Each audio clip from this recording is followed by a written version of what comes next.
Hey everybody, it's Master Gallengeist here, bringing you my review for the anime Haikyu Seasons 1 and 2 on Netflix. And I really enjoyed this anime a lot. I wasn't quite sure since it mainly dealt with volleyball and sports, and I'm usually not that much interested in that. However, I like to kind of expand my different kind of entertainment things that I consume, and I'm glad I did with this because it does a fantastic job of marrying character development and getting you information about the sport of volleyball in a way that isn't complete info dump. Now, granted, there are certain situations where info dumping is required, but that works into the narrative of what's going on action wise and what's going on character development wise. Like, we see them going through and showing a certain match that they're having and what's going on the back and forth, why this was such an interesting serve or such an interesting move here, and how that kind of affects everything and affects the certain characters. It doesn't kind of beat you over the head with it. It's more in a very well written way where it's like, oh, okay, I get this going on and I see how this is affecting the characters. How are they going to combat this? Or if they're not able to combat this here, how are they going to learn how to deal with that come next time around? So, the main thing is pretty much volleyball, but it focuses on the school of Karasuno. Now, years previously, we had seen that their team had gone to the Nationals with this one player, the Tiny Giant, and he is a very big figure throughout the whole anime. He has inspired various different people in the sport of volleyball, but the two main people that he has inspired that we pretty much follow are Hinata and Kageyama. And they're essentially like, Hinata is the Goku slash Naruto, Kageyama is the Vegeta slash Sasuke. You got the one kind of free spirit, you got the one that's pretty much kind of very serious all the time. And it's very nice to kind of see them grow throughout even just these two seasons that I was able to watch. And we see them first interact in middle school when Hinata, who is really interested in volleyball since seeing that match with the Tiny Giant, do all these things to try and get himself better, even though he doesn't really have a team.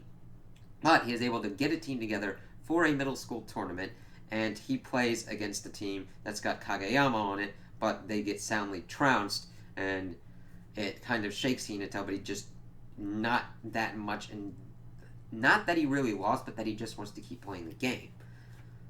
Of course, we then go fast forward to Karasuno High when they're in high school, and they both decided to go to the same school. We see some headbutting at first, and it works. It's not like forced kind of conflict. It's like, okay, Kageyama's going to deal with some stuff because he was too serious and was too dictatorial to people, and it lost him pretty much his team. And kind of word got around for it. But, of course, Hinata now has somebody, after they kind of work their differences out, that works very well with his style.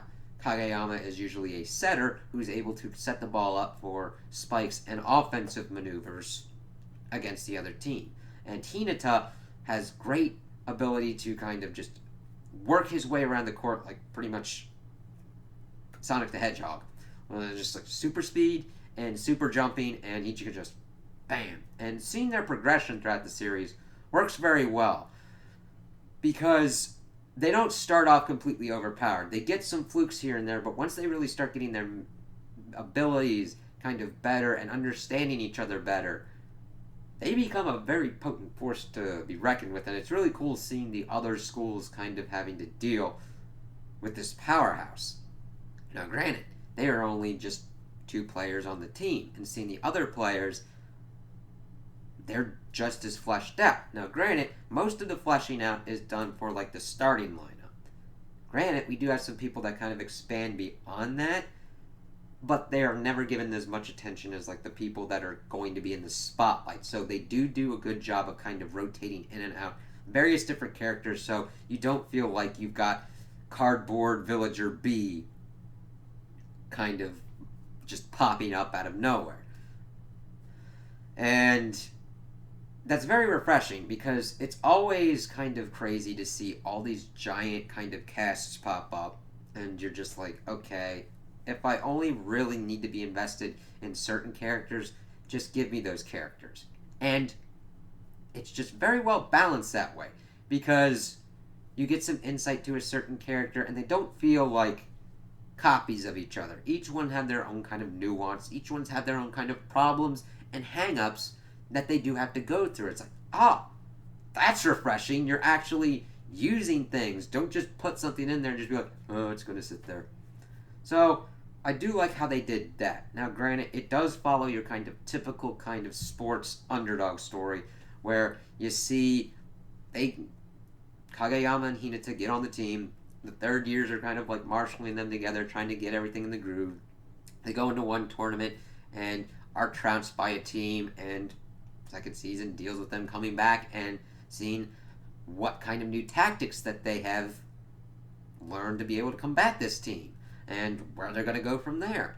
And it's really nice to see along the way. I mean, you'll pretty much figure out what's going on as it's going on because you're like, all right, this typical kind of beat, but it's an enjoyable kind of journey. It doesn't feel like, oh, okay, they're completely ticking off the numbers and it's just kind of phoned in. You're like, all right, there's a nice back and forth here. You're like, all right, that's a funny kind of thing that happened. Glad to kind of see that. And they just keep expanding it out with all these other different schools. And what I really like is the camaraderie of everybody's here because they love volleyball.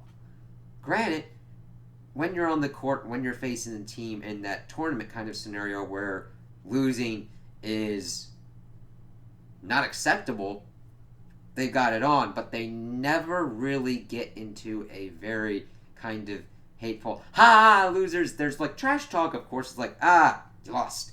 But it's never like, oh, you completely and utterly suck. Because sometimes the other team will come out and do a thing that is their own, and you're like, okay, we have to watch out for that next time because that could be turned into one hell of an effective weapon. So I really enjoyed this anime overall. I liked how they showed the growth of a lot of the characters, but mainly Hinata and Kageyama as they're trying their best to up their skills while also trying to not fail out of high school because they're, oh my god, seeing them I loved how they put this one section in where it's like, yeah, but in order to go to this practice match, you have to pass.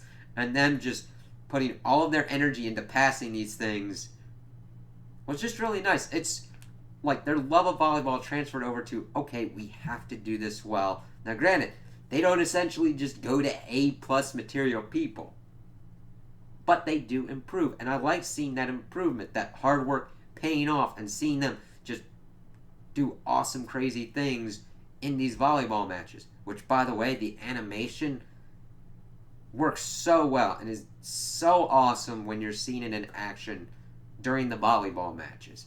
Because that's like one of the most important aspects going on. There's never a moment where it looked horrible to me. They even took some kind of different animation styles with certain characters. Mainly this one that was kind of like a mad dog kind of dude, a kind of crazier dude on one of the opposing school teams. I was like, wow, that really just shows his kind of character and his kind of style, and it just fit really well. I'm like, alright, that's pretty sweet. So animation quality works very well. It really draws you into the world and into the action and the sports going on. So I would highly recommend anybody watch this who's into deeper character development and action and just into learning something about like a new sport like volleyball. Now granted, there's some cursing in here, like the odd shit or whatnot thrown around, but it's a really good anime that like anybody could really watch. I would recommend this to anybody actually, so definitely go for it if you're waiting for something in between any kind of anime seasons or whatnot and have Netflix or anything, and I would highly recommend watching this. So those are my opinions on the anime. Tell me what you guys think in the comments below. If you liked it, if you didn't like it, if you agree with me, if you disagree with me. Also like and subscribe, and I hope you have a good day.